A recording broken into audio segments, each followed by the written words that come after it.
Boa tarde, alunos.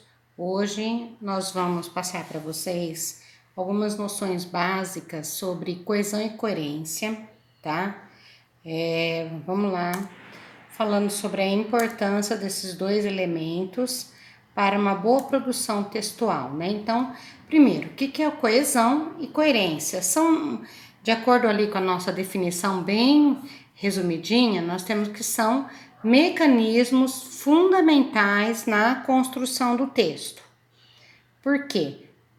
Esses dois mecanismos vão garantir o quê? Que a mensagem que você quer passar para o seu leitor tenha eficácia e sentido.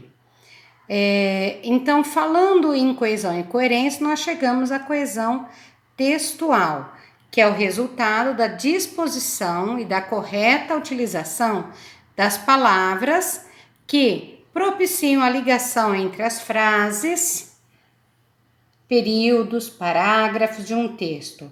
Então, por que a coesão textual é importante? A utilização daqueles conectivos, aquela lista de conectivos que eu enviei para vocês, extremamente importantes para o conhecimento e fazer com que vocês tenham uma ligação entre as frases, os períodos e parágrafos. Por exemplo, quando a gente fala aí no uso do conectivo, eu falo assim, Pedro foi ao mercado e comprou para sua mãe, tá? Esse e que está ligando, Pedro foi ao mercado e comprou para sua mãe, esse e é uma conjunção aditiva, porque está dando a ideia de juntar. Agora vamos lá, quase o mesmo exemplo. Pedro foi ao mercado, mas não comprou nada. Então, esse mas é uma conjunção, indica contrariedade, então é o quê? É adversativa, tá? Então, é muito importante o conhecimento desses conectivos, que podem ser, como eu disse, a conjunção, os pronomes.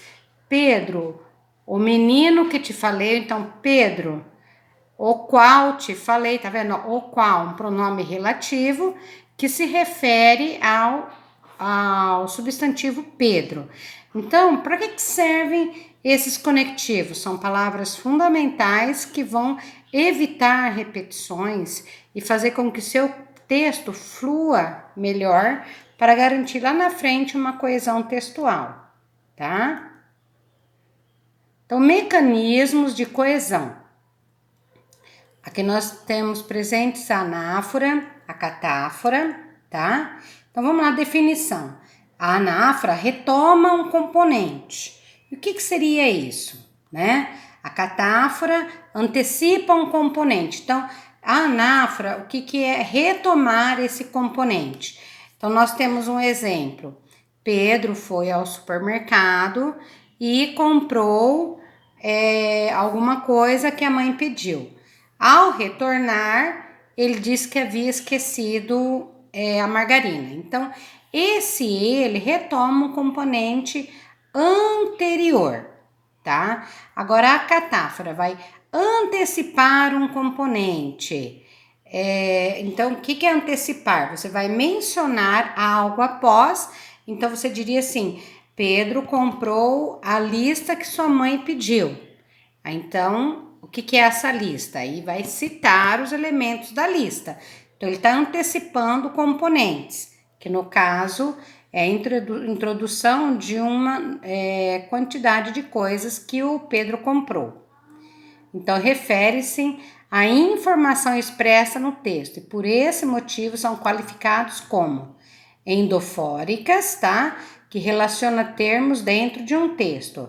E esses termos podem ser palavras, expressões, parágrafos e ideias.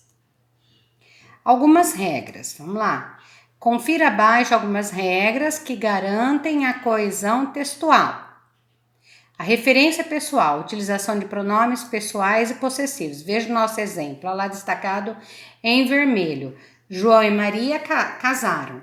Eles são pais de Ana e Beto. Então, é uma referência pessoal anafórica, né? O eles apareceu depois, mas se referem a dois termos anteriores que no caso são os substantivos João e Maria. A demonstrativa, utilização de pronomes demonstrativos e advérbios. Veja lá. Fiz todas as tarefas com exceção desta. Arquivar a correspondência. Lá, referência demonstrativa catafórica. Então, esse desta, que é um pronome demonstrativo, ele está antecipando alguma coisa que vai ser dita após, que no caso é arquivar a correspondência. A comparativa é a utilização de comparação através de semelhanças. Mais um dia é igual aos outros. Tá lá. Referência comparativa endofórica. Tu tá se referindo que esse dia está igual aos outros dias. Substituição. Substituir um elemento nominal, verbal, frasal por outro. É uma forma de evitar repetições. Olha lá, ó. Vamos à prefeitura amanhã. Eles irão na próxima semana. Então, eles irão aonde? À prefeitura, tá? Então, aqui no caso, já dá para entender que vão para o mesmo lugar, só que em períodos diferentes e pessoas diferentes. Observe que a diferença entre a referência e a substituição está expressa especialmente no fato de que a substituição acrescenta uma informação nova ao texto. Olha lá, eles irão na próxima semana, né? Então, é uma informação nova. No caso de João e Maria casaram, eles são pais de Ana e Beto, o pronome pessoal faz referência às pessoas João e Maria. Eles não acrescentam uma ideia adicional, tá? Elipse. A elipse, no caso, pode ser a utilização de pronomes para evitar a repetição da palavra. Ó a definição. Um componente textual, quer seja um nome, um verbo ou uma frase, pode ser omitido através da elipse. E onde tem elipse? Aqui, ó. Temos ingressos a mais para o concerto. Você os quer? Os quer o quê? Os ingressos. Então, o pronome os está substituindo o termo ingressos. A segunda oração é perceptível, mediante o contexto. Assim, sabemos que o que está sendo oferecido são ingressos para o concerto. Veja que concerto aqui é com C, porque não é do verbo consertar, hein? Consertar é com S, hein, gente? Não vamos confundir aí, tá? Conjunção. Liga orações estabelecendo relação entre elas. Por exemplo, nós não sabemos quem é o culpado, mas ele sabe. Olha lá, adversativa. Nós sabemos quem é o culpado e ele também sabe. Então, aí eu já uso a conjunção aditiva, tá? Então, a conjunção, como eu disse no exemplo lá atrás, também são elementos que garantem a coesão. Coesão lexical. O que é léxico? Léxico são palavras. Palavras que podem ou não pertencer ao mesmo campo semântico. Por exemplo, substantivos. Vamos ver um exemplo. Casa, roupa e nadar. O que pertence ao mesmo campo, lexical? No caso, as duas primeiras. O verbo, que é a terceira palavra, já não pertence ao mesmo campo semântico. Aquela escola não oferece as condições mínimas de trabalho. Olha lá, aquela escola foi substituída pelo substantivo instituição. Então, a instituição está literalmente caindo aos pedaços. Então, por que, né, essa aula? Para que justamente vocês saibam o quão é importante utilizar palavras, pronomes, conjunções, para que possam estar garantido dentro do seu texto a sua coesão. No caso aqui é a lexical, porque está substituindo, tá? Coesão textual é a relação lógica entre as ideias de um texto que decorre da sua argumentação, resultado especialmente dos conhecimentos do transmissor da mensagem. Então, o que é a coesão textual? É a sequência das ideias de forma lógica dentro do seu texto. Vamos supor, você pode até garantir uma locução lexical.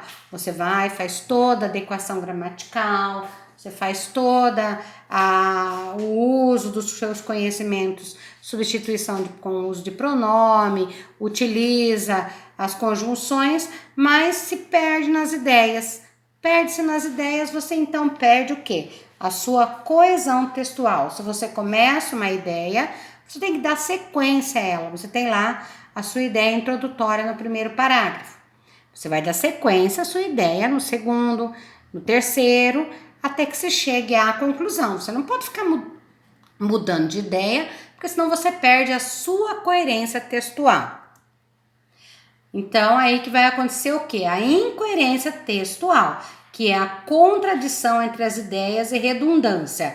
Então, o que é redundância? É quando você patina na ideia, você muda até o jeito de falar, mas está continuando com a mesma ideia anterior, de uma outra maneira. Ah, mas não é para continuar com a mesma ideia, professora? É para continuar com a mesma ideia, mas dando continuidade, desenvolvimento, argumentando. E não ficar mudando as palavras sem dar continuidade e permanecendo na sua introdução, tá? Porque é importante que tenhamos clareza no discurso, fluência e eficácia da leitura, correto? Então, exemplos, ó, o relatório está pronto, porém, ou estou finalizando. Ué, ele está pronto ou está finalizado? Se ele ainda não finalizou, então ele não está pronto. Então, são ideias contraditórias. Então, é um processo verbal acabado e inacabado. Ah lá, ele é vegetariano e gosta de um bife, gente. Nós sabemos que quem é vegetariano não vai gostar de bife, tá? Então, não pode ter incoerência aí nas palavras, nas suas ideias. Então, fatores de coerência. Conhecimento do mundo, né? Conhecimentos adquiridos e arquivados na nossa memória. Então, o que é que eu sei? Eu tenho conhecimento, eu acompanho jornais, eu estou atualizado, eu leio artigos na internet, ou eu fico só nos joguinhos, ou eu fico só na diversão. O que é que eu tenho feito com o meu tempo? Então, eu preciso de conhecimento para que eu tenha o quê? Fatores de coerência. O que são isso?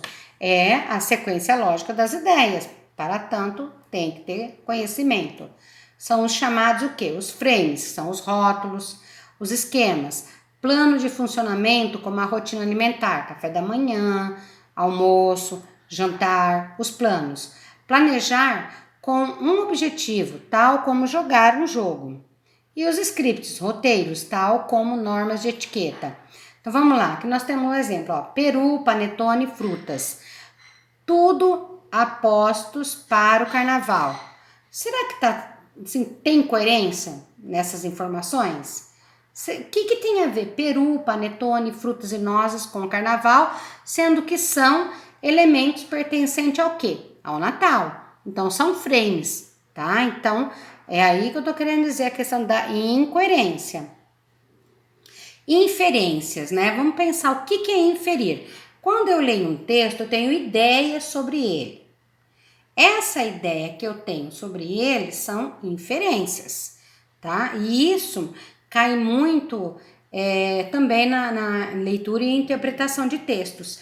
E a inferência é uma das questões, assim, uma das habilidades mais difíceis que tem. Porque você inferir sobre um assunto é você ter conhecimento sobre ele. É como se nós disséssemos assim, o que o escritor quis dizer por trás das letras, né? Então, é difícil e tem que ser treinado isso, muita leitura, muito conhecimento, muita interpretação.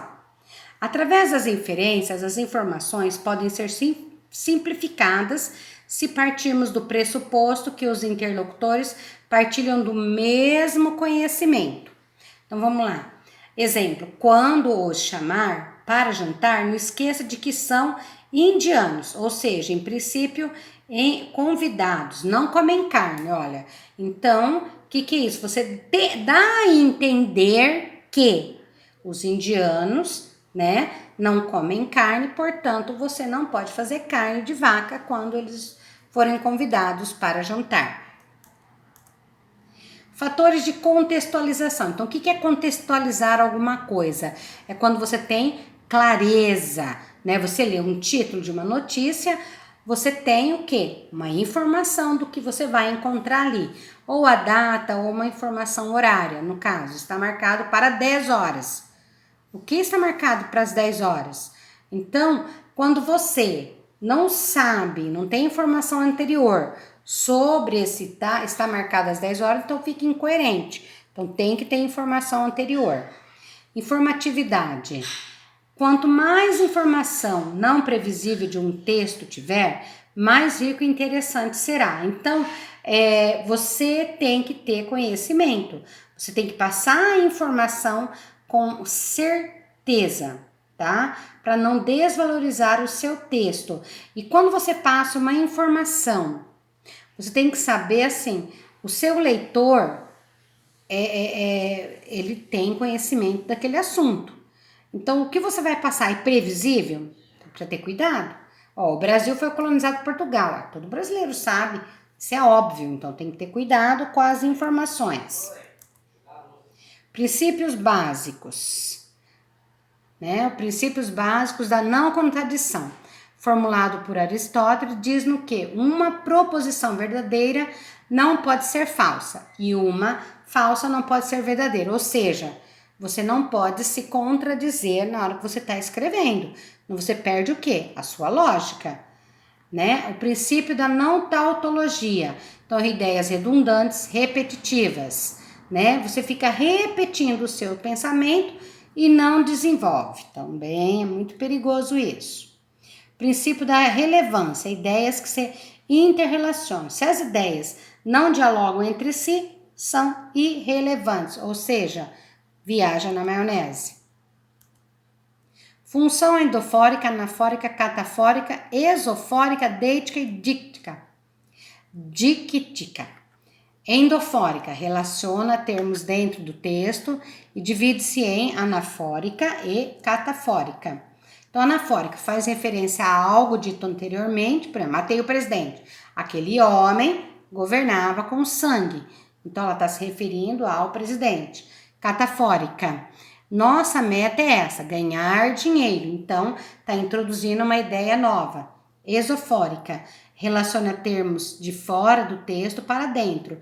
Também é chamada de deítica e díctica. Você não se arrependerá de ter feito aquela compra. Deítica. Localiza alguma coisa no espaço e tempo. Ali será amarelo. Faz referência a algo externo que não está no texto. Então, caros alunos, é assim que termina a nossa aula, tá? Então, eu espero que vocês tenham gostado.